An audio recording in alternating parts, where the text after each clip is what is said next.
Guys, cooking for today's video. Chicken inasal nga pala sa kawali ang ating gagawin. Una, maglagay tayo ng kaugali ko, charot, toyo, at ang oyster sauce. And then, lagyan natin ng kalamansi. After that, maglagay tayo ng asukal pampalasa, yung manamis-namis. And then, pamintang duwag-duwag.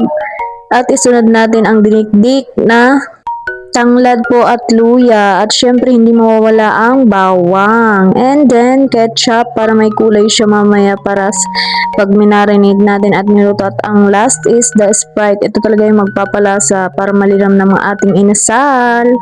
And then ayan, i-marinate natin ng 1 to 2 hours, yes, para mas masarap guys. And then cooking time, ito na, ilagay sa kawali ng walang mantika dahil magsasarili ng mantika. Ganyan na yan siya, oh, ganyan yung texture niya. And then, after that, ilagay mo na yung minarinatean kanina. At ayan, papakuluan natin yan. And nag-crave kasi yung asawa ko, nag-aya siya kasi kahapon anniversary namin. So, hindi kami nakapag-date kasi nga ay, may trabaho kami pareho. Ayan, magiging ganyan yung texture niya after mo siyang pakuluan, diba? Parang inasal na talaga.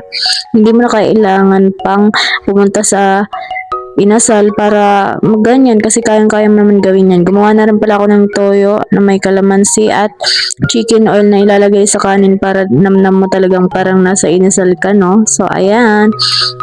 So, hope you like it my video. Thank you for watching, guys. Bye!